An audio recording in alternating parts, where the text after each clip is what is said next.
Bueno, todos sean bienvenidos en este mes. Vamos a estar considerando en la virtud de este mes lo que tiene que ver con hablar un poco sobre el dinero.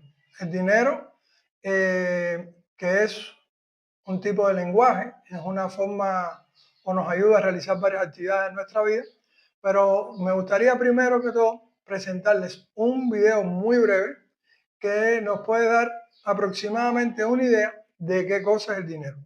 Los vamos a poner aquí en la laptop y vamos a escuchar. Es un video de apenas 3 minutos. ¿Se ve ahí?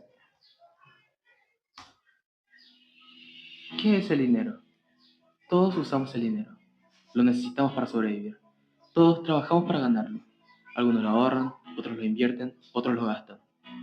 Si bien todos sabemos que el dinero tiene valor, ¿qué es lo que le da valor? El dinero es un intermediario de transacciones y se utiliza entregando o recibiendo a cambio de algún producto o servicio. ¿El dinero es fabricado por el gobierno y reconocido como moneda oficial mientras que otros pedazos de papel? No. Y si bien eso hace que el dinero sea legal, no hace que tenga valor. Lo que hace que el dinero tenga valor es lo mucho o lo poco que se encuentra en circulación. En los primeros tiempos, las personas intercambiaban sus bienes y servicios directamente.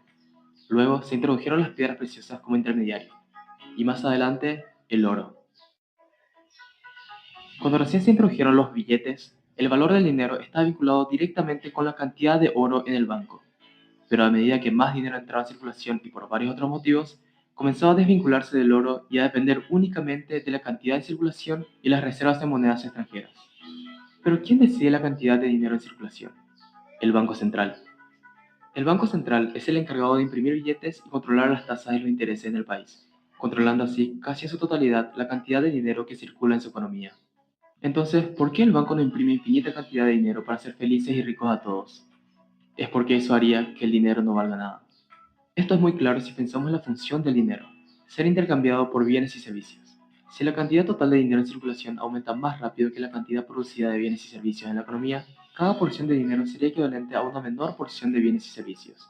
A esto llamamos inflación.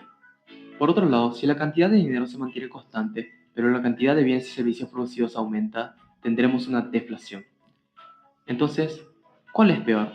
Demasiada inflación significa que el dinero en tu bolsillo va a valer menos mañana, haciendo que quieras invertir o gastar hoy. Y sí, esto estimularía los negocios causando sobreconsumo o acaparando los productos básicos como alimentos y combustible, elevando sus precios aún más y causando una escasez de productos y más inflación.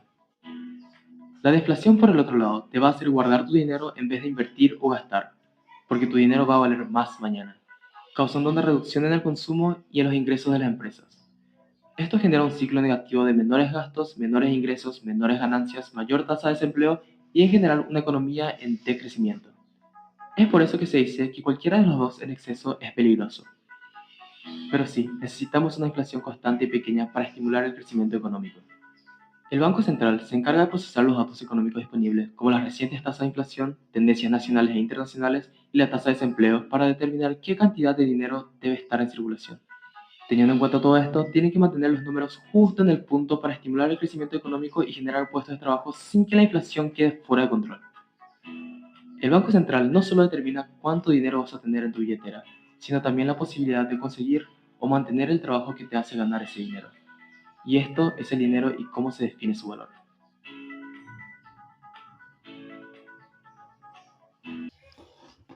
Bueno, como pudieron ver, este es precisamente un video que resume bastante qué es el dinero y, por ejemplo, alguien sabe, pudiera decirnos por qué en algunos lugares lo que se le paga a una persona es un salario. ¿Alguien ha escuchado eso? Si el salario se le llama a los pagos.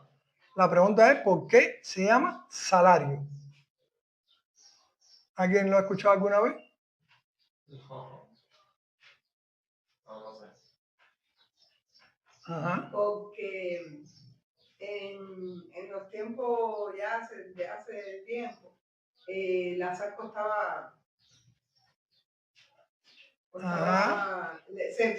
se daba como pago de un salario. Exactamente. A los soldados romanos se les pagaba con sal.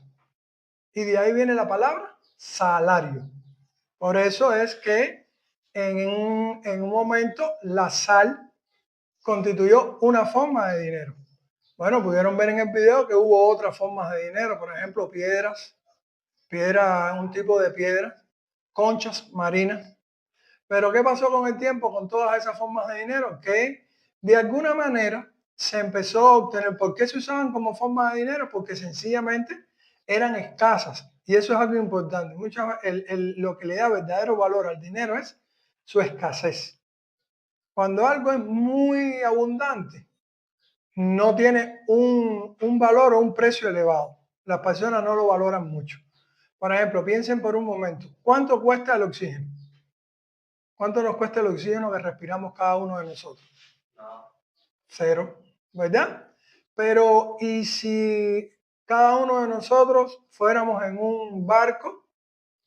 El barco empieza a hundirse, que estamos en el medio del mar, tenemos acceso cada uno de nosotros a un botellón de oxígeno, porque nos estamos hundiendo, y hay un botellón de oxígeno de más. Cada uno de nosotros tiene un botellón de oxígeno.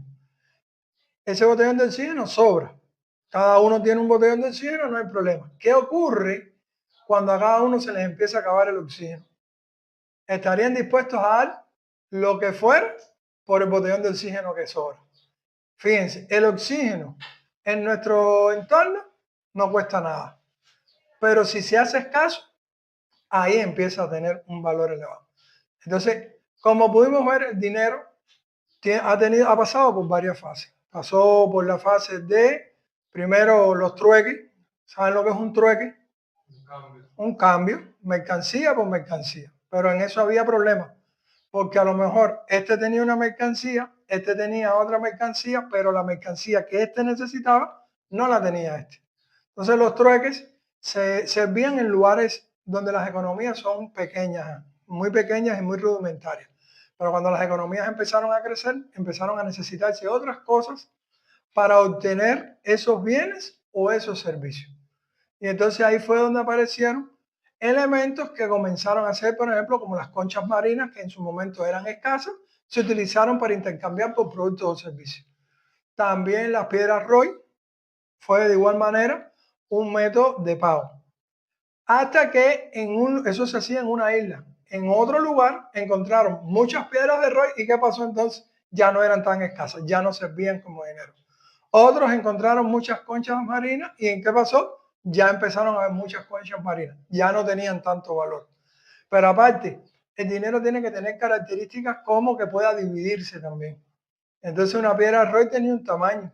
La pregunta es cómo tú podías, si lo que tú ibas a pagar tenía que cubrir el valor de esa piedra Roy completa. No podías partir la piedra. O sea, no se podía fragmentar. O sea, empezaron a aparecer cosas como los metales preciosos, que sí se pueden dividir, tú los divides por pesos pequeños, pero aparte son resistentes a la corrosión. Con el tiempo empezaron a aparecer monedas acuñadas y ahí empezó el primer sistema de inflación. ¿Qué pasaba?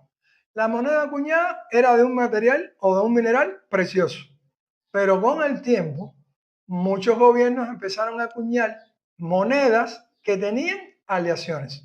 La moneda debía de ser de plata y ya no era de plata solo, era de plata con otro mineral. Tenía un peso, pero ese peso no era de plata pura. Con el oro pasó lo mismo. Eso es una forma de inflación porque ya la moneda que tú tenías no tenía el mismo valor que antes.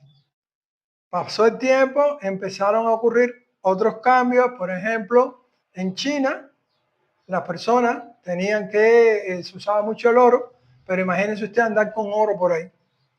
Cuando empezabas a acumular oro, andar con todo ese oro por ahí era difícil. ¿Y qué empezaron a hacer?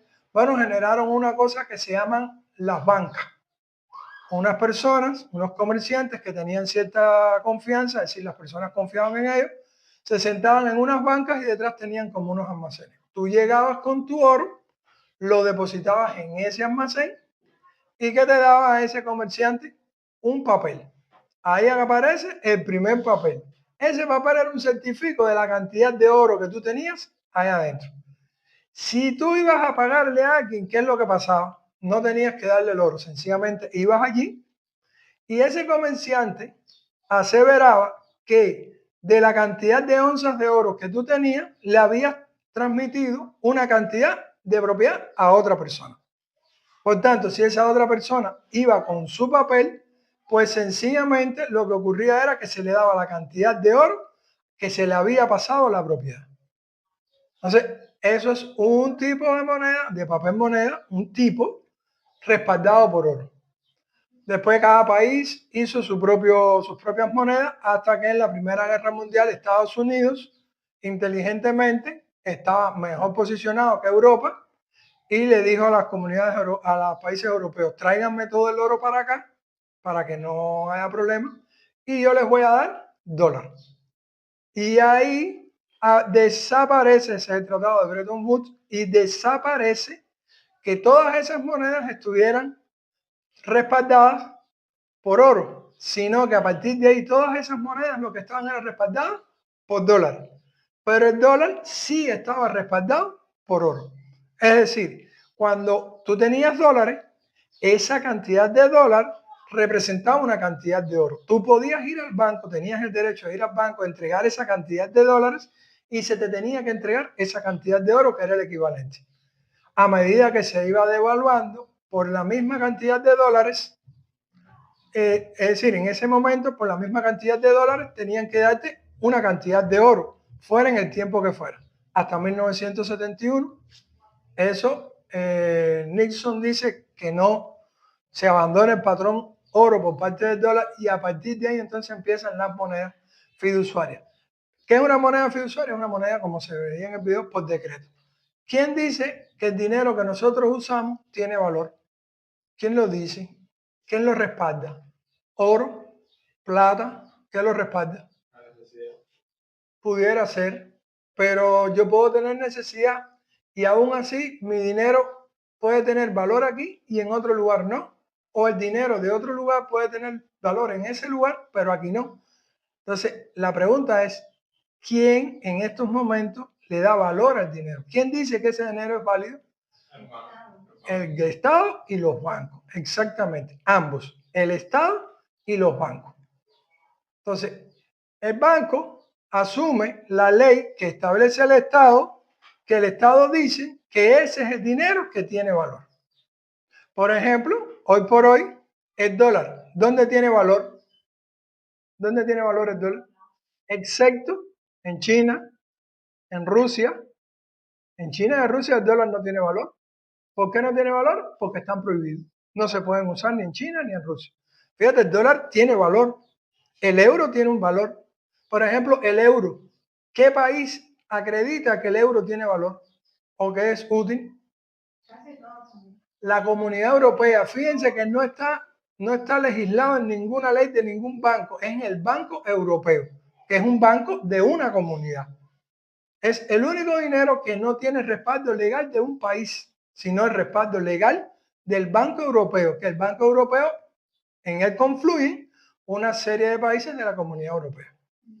¿Ya? Entonces, el dinero que nosotros usamos, ¿dónde tiene valor? En nuestro territorio. Fuera de nuestro territorio, no tiene valor. Sin embargo, hay monedas que son de otros países y en nuestro territorio sí tienen valor. Incluso tienen más valor que nuestra propia moneda. La pregunta es, ¿por qué esas monedas tienen más valor que la nuestra? Bueno, porque sencillamente empieza a haber una relación de intercambio donde el valor o precio de una moneda contra la otra se devalúa o se revalúa. Por ejemplo, supongamos que ahora cada uno de nosotros tiene un solo peso y yo voy a vender este artículo y digo que este artículo vale 5 pesos. ¿Quién me lo puede comprar? ¿Por qué? ¿Por qué nadie me podría comprar este artículo de 5 pesos? Porque nadie tiene los 5 pesos. Todo el mundo tiene un peso. Ah, pero si todo el mundo tuviera 10 pesos y yo tuviera este artículo y dijera que vale 5 pesos, ¿quién me lo puede comprar? Cualquiera. Todo el mundo me lo puede comprar. Pero si este mismo artículo, yo digo que vale 10 pesos y todo el mundo tiene 10 pesos, ¿quién me lo puede comprar? Cualquiera. La pregunta es, ¿mejoró el artículo? ¿Y por qué subió el precio? Y porque habían personas que tenían dinero para pagarlo. Se produjo una inflación. Subió la masa monetaria.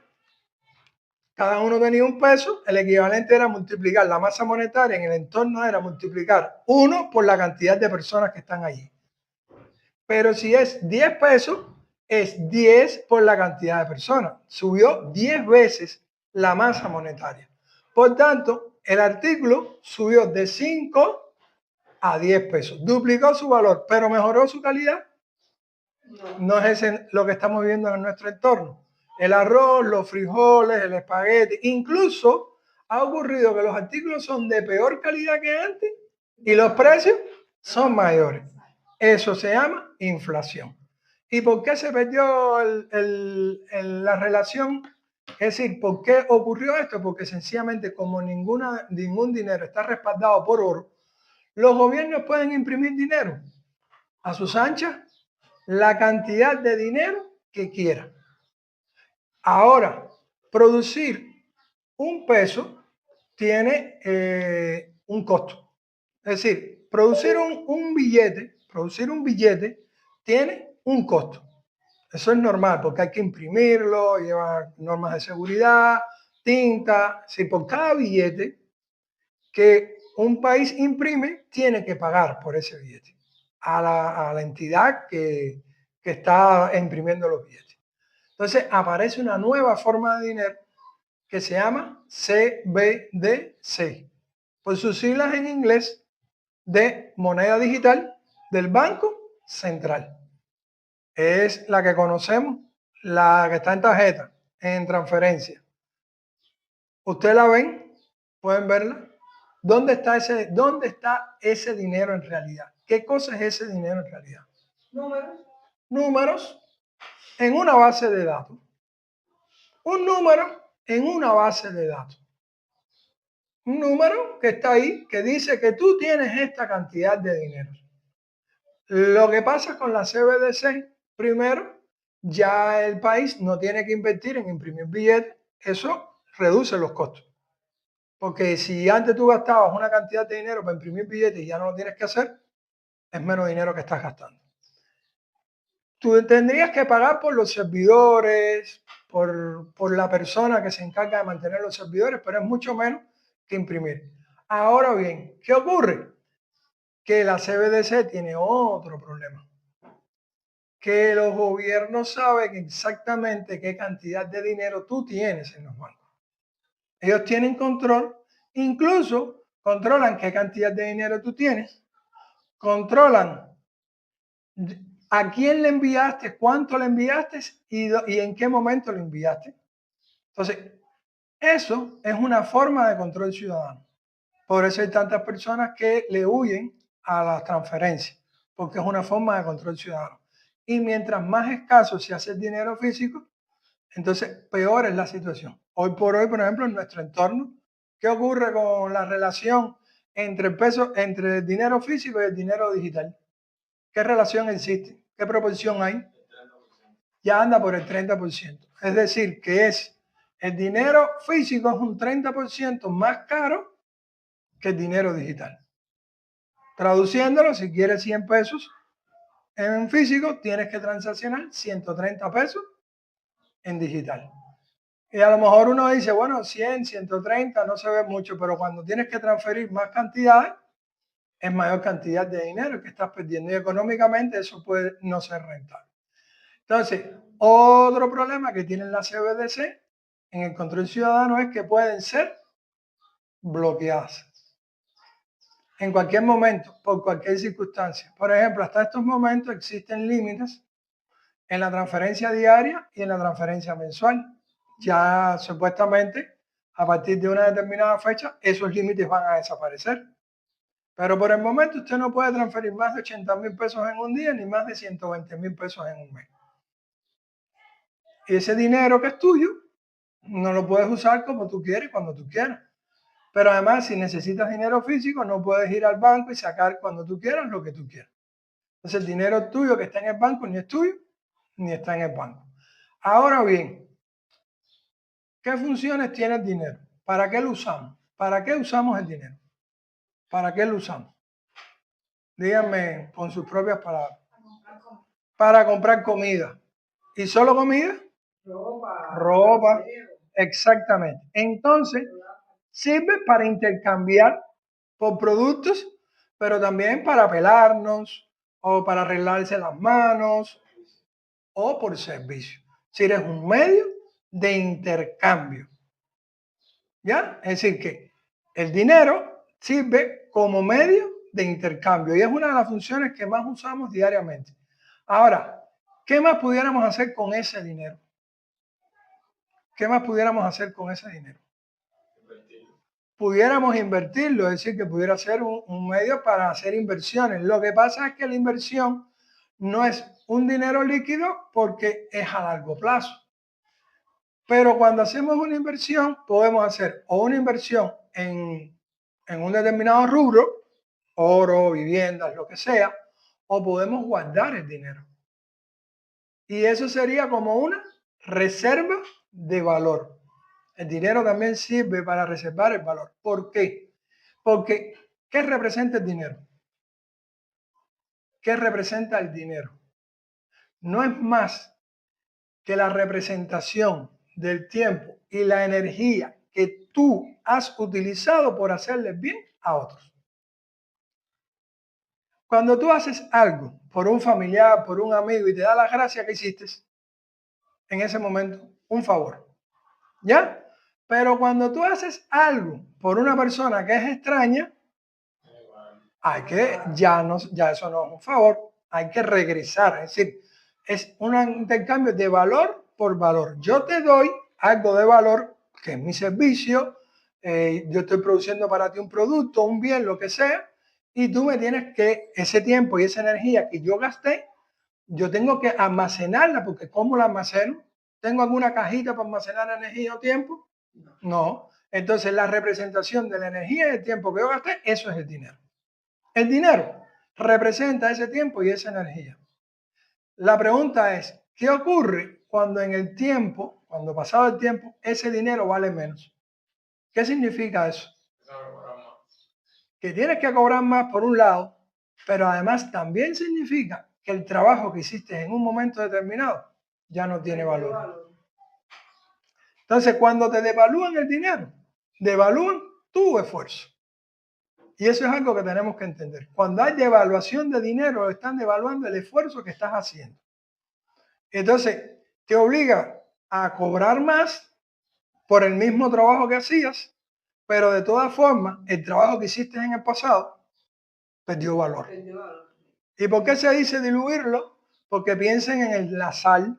Cuando usted echa sal en un vaso, está sólida, ahí, constante. Pero si usted empieza a echarle agua a la sal, ¿qué empieza a pasarle a la sal?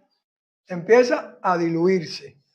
Y el valor lo pudiéramos representar al sabor de la sal. Cuando tú tienes la sal pura, la tocas, es sal. Pero cuando empiezas a diluirla, llega un punto en que tú casi te puedes tomar esa agua y no sabe a sal. Perdió el valor. A lo mejor la sal servía para preservar alimentos, pero una sal diluida sirve para preservar alimentos. Perdió su valor de uso. Eso es lo que te han hecho con el dinero. Entonces, eso es un gran problema. Otro problema es que el dinero debería ser una propiedad privada. ¿Y qué realmente es una propiedad privada? ¿Qué características debería tener una propiedad privada, por ejemplo? Nadie sabe. Nadie sepa. O que sepa el que tú quieres que sepa. ¿Verdad? Eso tiene que ser una característica. Segundo, Que el Estado no sepa. que nadie sepa, pero que tampoco te lo puedan quitar. Que tú seas dueño de verdad de él. Exactamente, que no te lo puedan quitar, que seas dueño de verdad de él, que puedas disponer de él en el momento que tú quieras, que puedas transportarlo hacia donde tú quieras. Entonces, esas son propiedades, esas son características de una propiedad privada. El dinero debería tener esas propiedades, pero no es así. ¿Por qué no es así? Porque, por ejemplo, el dinero que esté en forma de CBDC, ¿te lo pueden bloquear, sí o no? ¿Saben o no saben lo que tú estás, el dinero que tú tienes? ¿Saben o no saben el dinero que tú tienes? Y lo que estás haciendo con él. Entonces, en ese caso, tú tienes que saber que cuando tu dinero puede ser bloqueado, puede ser confiscado, alguien tenga conocimiento de él o que no te dejen actuar con él como tú desees, eso ha perdido la característica de propiedad privada. Alguien pudiera pensar, bueno, para la propiedad privada, entonces puede ser que yo haga, por ejemplo, compre oro. Quiero comprar oro. La pregunta ¿es el oro una propiedad privada? ¿Qué piensan ustedes? El oro es una propiedad privada. Si lo tienes tú, sí, hasta cierto grado. Porque ¿qué pasa si tienes oro, pero ocurre un fenómeno, una guerra inesperada y te tienes que transportar? Y coges tu oro y tienes que pasar por un paso de control. Y te revisan. ¿Qué pudieran hacer? Quitarte el oro. Ya dejó de ser una propiedad privada. ¿Las viviendas son propiedades privadas? No son propiedades. No, generalmente tú tienes el título de propiedad, pero no es una propiedad privada. ¿Por qué no es una propiedad privada? Porque sencillamente existe el derecho legal por cualquier gobierno de disponer de esas propiedades en tanto tenga un beneficio nacional. Si ellos entienden que tu casa está ubicada en un lugar que es de beneficio nacional y hay que quitarla de ahí, ellos sencillamente te trasladan para otro lado o te dan el valor de esa casa, pero ya esa casa que era tuya, que tú habías pagado por ella, ya deja de ser tuya. Entonces no es propiedad privada. Entonces, muchas veces tenemos que pensar qué es realmente la propiedad privada y cómo el dinero es realmente una propiedad privada. Entonces tenemos que tratar de buscar un dinero que no sea inflacionario, sin que no se devalúe. El dólar se devalúa, el euro se devalúa. No tiene un grado de evaluación, un índice de evaluación como las monedas de Latinoamérica, pero se devalúan también. Pueden conversar con personas de Estados Unidos para que vean que sí, que las cosas están más caras. Y no es que las cosas son mejores, es que se ha devaluado. El dólar se ha devaluado. Por ejemplo, ¿hasta qué grado se ha devaluado el dólar? Que una onza de oro, alrededor del año 30 y tanto, costaba $35 una onza de oro. ¿Y saben cuánto cuesta una onza de oro hoy en el mercado internacional? Llegó a tener un valor de $5,000. Una onza de oro. Entonces, ¿se ha devaluado o no? Porque el oro sigue siendo igual. El oro sigue siendo el mismo. Y el oro es inflacionario también. El oro se calcula que tiene un 2% de inflación anual, es decir, que todos los años hay un 2% más de oro en circulación.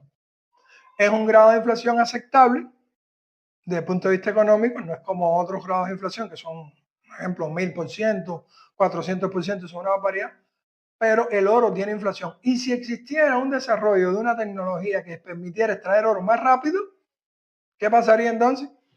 Que se inflaría mucho más rápido. ¿Ya? Entonces tendríamos que buscar una forma de dinero que no fuera inflacionaria, que realmente fuera propiedad privada, que tú tengas el derecho de que fuera privado, de que fuera inconfiscable, que pueda ser divisible, porque a lo mejor alguien dice, no, me compro una casa y pongo mis ahorros en una casa, pero ¿cómo tú tienes que vender la casa para obtener otra propiedad o para obtener otra cosa, verdad? Porque tú no vas a decir a la persona, no, yo te doy este pedacito del piso por esos aguacates. Eso no lo puedes hacer, ¿ya? Aunque la casa es una inversión, generalmente se considera como una inversión, pero alguien pudiera pensar que pudiera servir para pagar. No cumple la función de que sea divisible. No es portable. Tú no puedes coger tu casa, echarte la bajo del brazo y salir con ella. O sea, hay que tener acceso a un dinero que no sea inflacionario, que sea privado, que sea divisible, que tenga la propiedad de reserva de valor, que tenga la característica de ser un medio de intercambio y que sea unidad de cuenta. Esa es la propiedad más difícil para muchos dineros de llegar a cumplir con esa propiedad, que es que sea unidad de cuenta, que sea válida en todas las partes. Por ejemplo, el dólar es como una unidad de cuenta. ¿Qué significa? Que el dólar es válido en casi todo el mundo, exceptuando los países que lo tienen prohibido.